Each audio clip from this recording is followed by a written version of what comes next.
Good day, Madam Chair, distinguished colleagues, to the resource persons present in this hearing.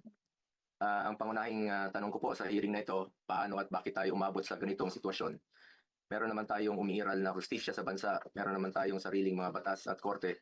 Bakit pinayagan po ng gobyerno na nakipin po ang isang Pilipino sa sarili nating bayan? Sabi nga ng mga nakakarami, too late the hero. Kaya kung ano man ang lumabas sa hearing na ito, si dating Pangulong Duterte ay ngayon nasa The Hague na po, Netherlands na po. Ano bang pwede pang magawa? I respect the initiative of this committee to hold the Senate inquiry. Bagamat nirespeto natin ang pagdinig na ito, sinasabi ko rin po ang aking mga hinanakit na parang too late na po. Walang problema sa akin mag-hearing kahit araw-araw po. Pero tanong, may babalik niyo pa ba si Tatay Digong? Yan ang tinatawag ko na too late the hero na po. Useless lahat ng hearing na ito kung hindi na po may babalik si Tatay Digong. Kung kaya, pakiusap ko lang, kung kaya niyo po siyang dalayin doon, in less than 1 day, sa loob po ng 13 na oras, dapat kaya niyo rin po siyang ibalik dito sa lalong madaling panahon. Dahil nangungulila po ang Pilipino at hindi kayang tanggapin ang nangyari sa kanya. Bilang isang mambabatas, nandun ako sa NAIA nung lumapag ang eroplanong sinasakyan ni dating Pangulong Duterte. Hindi po ako pinayagang makapasok. Kasama ko po ang kanyang mga doktor dahil may scheduled medical check-up po siya sa March 12. You may check the records po. Importante, masiguro ang kanyang kalusugan dahil 80 years old na po ang dating Pangulo. Pero mukhang hindi ito na isaalang-alang po ng otoridad dahil hindi siya pinayagan na mapunta sa ospital. Hindi nadala ang kanyang mga medisina. Alam niyo po, ako ang nagpapadala ng medisina niya sa bahay niya. Linggo-linggo po yan. Dahil yan po ang pinangako ko sa kanya noon. Bagamat hindi na po siya nakikialam sa akin sa politika. Pero sa kanyang medical, ay yan ang pinangako ko sa kanya na hindi ko siya pababayaan habang buhay. 27 po ang kanyang gamot. Sana po maibigay rin ang kinakailangang gamot at medical attention sa kanya habang nasa ibang bansa. Dahil karapatan naman po ito ng bawat tao. Constitutional right po natin yan. Sanay po siya na mayroong nurse, sanay po siya na may doktor na nag-aasikaso sa kanya. Naikwento nga sa akin ni Atty. Mejaldea na noong unang bumisita siya sa detention cell, ay nakapaa siya dahil hindi po na naipasok ang kanyang mga gamit. Alam niyo, hirap na siya mag-medyas. Hindi na niya kayang mag-medyas mag-isa. At ngayon, it took Atty. Mejaldea several days bago maipasok yung mga kagamitan na kailangan ni Tatay Digong. Mahirap talagang kanyang sitwasyon ngayon na nakadetain. Sa unang pagharap ni dating Pangulong Duterte sa ICC, napansin natin iba po ang kanyang pananalita. Marahil ito ang estado ng kanyang kalusugan. Sa totoo lang po, several times na po naobserbahan ko yan noon. Yung kanyang pananalita, ganun yan, pag hindi po nabibigay sa kanya yung saktong medisina na dapat niyang inumin. Marami na pong karamdaman si Tatay Digong. Sino ba namang 80 years old na walang gamot na iniinom at walang karamdaman? Yun po ang aking kinakatakot sa ngayon, ang kanyang kalusugan at ang kanyang kaligtasan. Kaya hindi ko po maintindihan bakit hindi pinayagan ng mga pulis ang doktor na makita siya. Okay na po ako, hindi niyo po ako pinapasok. Ilang beses po akong nakiusap. Pwede ba akong pumasok, sumunod? Pinababa nga ako sa sasakyan eh. Hindi po ako pinapasok doon sa Villamor Air Base. Pero nakiusap po ako na unahin na lang po yung doktor niya at yung ambulansya. Lahat naman may constitutional right to seek medical attention when needed. Lahat ng Pilipino, dating presidente man o normal na mamamayan, lahat ay may karapatan na masiguro ang kalusugan at kaligtasan. Nakakalungkot na isang bagay na ating ipinaglaban para sa Pilipino, hindi maibibigay po sa dating Pangulo na minamahal ng marami. Ganyan ba po ang dapat na trato sa taong minahal ng bayan at minahal din ng taong bayan? Madam Chair, mataas po ang aking respeto sa kapulisan.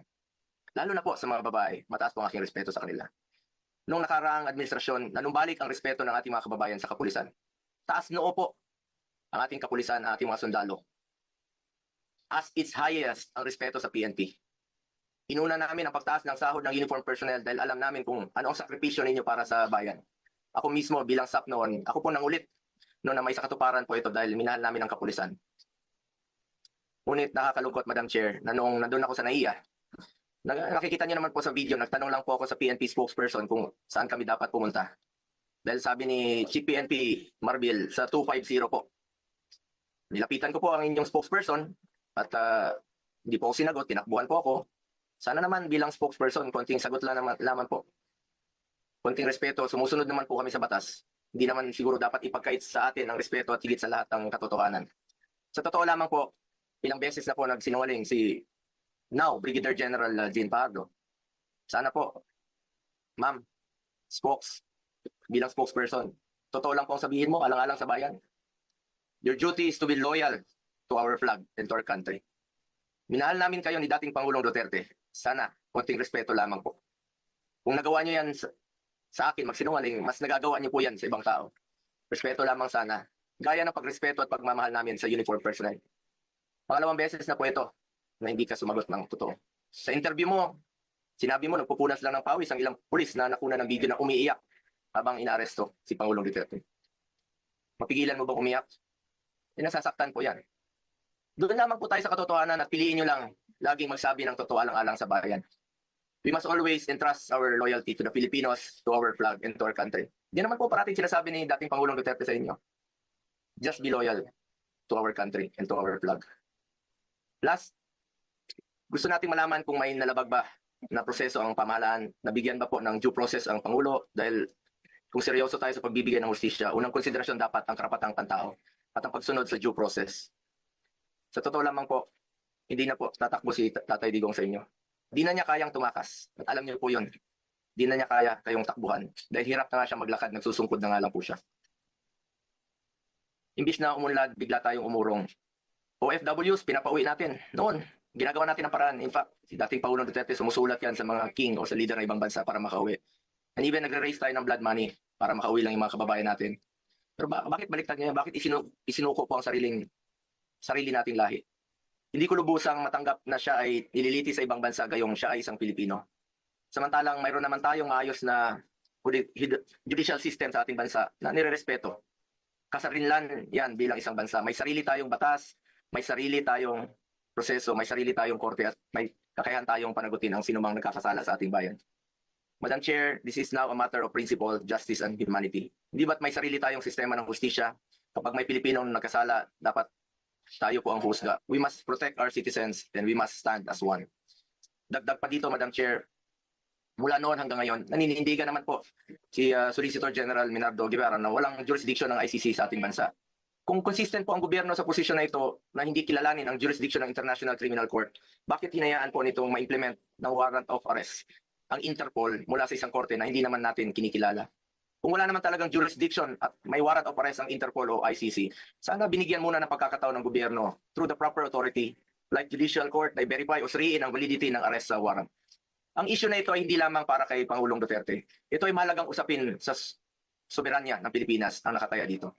Alang-alang sa ating mga bayaning nagbuwis ng buhay upang makamit lang ang ating kalayaan.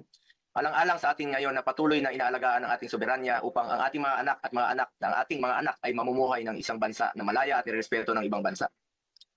Ang bawat Pilipino, mataas o mababa man ang katayuan sa buhay, dapat may gobyernong masasandalan na hindi siya pababayaan.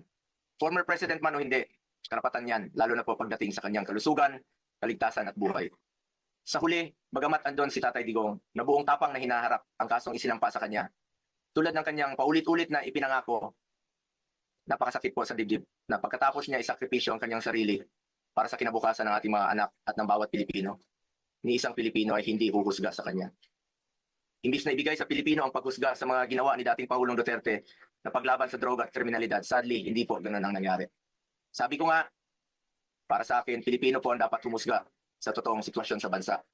Kung mas nakakalakad na po ba ang ating mga anak noong panahon niya, hindi po nasasaktan, hindi nababastos. Kayo po ang humusga. Pilipino pong dapat humusga.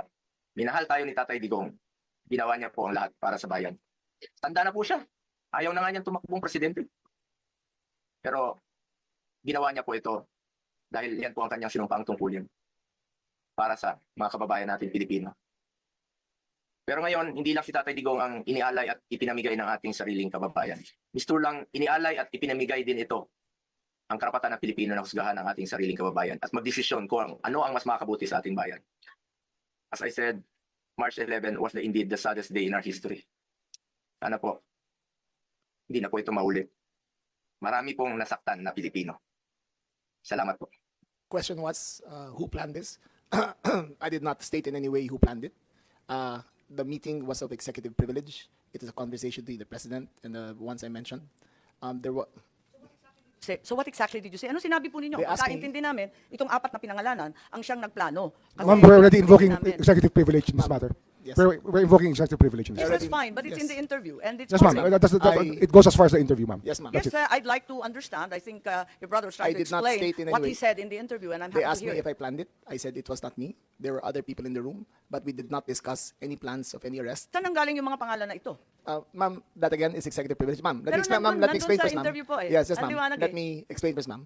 We were discussing rumors of an impending arrival Parang based on hindi yung ganun ang dating sa amin eh. Ang that pagkaintindi is namin, the whole apatan ng truth, plano. ma'am. That is we were discussing rumors. Go ahead, ma'am. Patugtog na lang natin para maintindihan ha. What was and who was really on top of this? Kayo ho ba? Because during the press conference of the president, it was you and the president. Yes. So ikaw ho ba nagplano ng lahat ng ito? Hindi naman, hindi naman. It was a group effort. Secretary Chidoro was there, Secretary Anyong was there too, and the President and I. So hindi naman ako. Ako lang ang I natira. stand by that, ma'am. Last man standing doon sa Malacanang. I stand by that. Kasi Secretary Chidoro was working out of his office. Eh, napakaliwanag po nung Camp sinabi Yes, ma'am. ninyo. Wala Secretary namang Ano, of course, mapakiyaw-kiyaw is dun sa Yes, ma'am. sinabi. Intelligence. Yes, ma'am. Patayin na muna natin. Napakaliwanag naman ang sabi ninyo, hindi ako mag-isa kahit ako ang kasama ng presidente nung nagsalita ma'am. sa press con, hindi ako mag-isa ang nagplano. Isang grupo kami. Tapos pinangalanan mo. No, ma'am.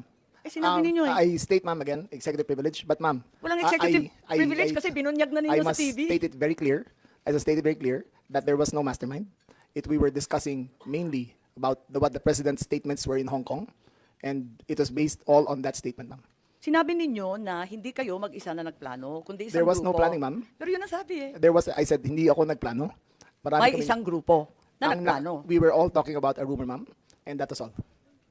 Rumor lang yon. Yes, ma'am. Group effort ang sabi mo eh. Ang tanong niya kung ikaw ang nagplano, tapos sabi mo, There was no hindi, planning, group ma'am. effort. There was no planning, ma'am.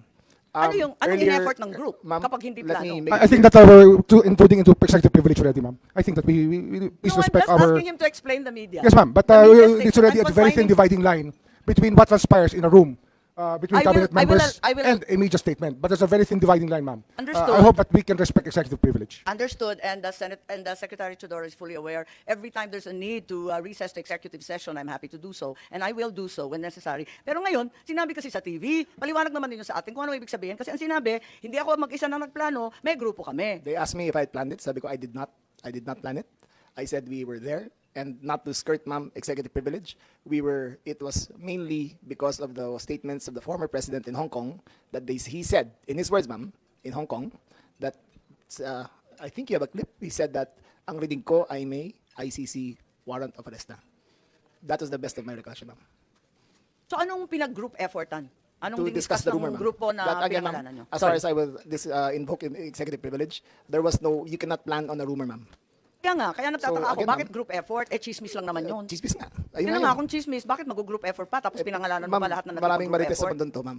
Labis naman yung marites, dami-daming It was marites a sa amin. discussion of a rumor based on the statement of the president in Hong Kong. Nakakatuwa lang dahil chismis lang pala eh. Bakit sesentensyahan yung tao sa base ng chismis? It was a discussion of a rumor based on the statement of the president in Hong Kong. So you deny that you're part and parcel of the planning and that the other persons you named, hindi rin sila kasali dun sa pagpaplano? Again, ma'am, we were discussing the statement of the former president while he was in Hong Kong that he said that he said, in his words, ang reading ko ay may warrant of arrest na ako. So that was the only basis of the conversation, ma'am. So ito yung group effort ninyo. Yes, ma'am. Pinagtulong-tulungan ninyo yung isang bahagyang chismis. It was, ma'am, all of that is, again, the statement of the former president, not ours. Okay, so walang kinalaman to. Pero para lamang sa kaprasong chismis, magtitipon-tipon pa yung mga sekretary ng kabinete. Nakakatuwa naman. Call it what you may, ma'am. Walang magawa. Opo, anyway, nabanggit na paulit-ulit itong Interpol. Ano? At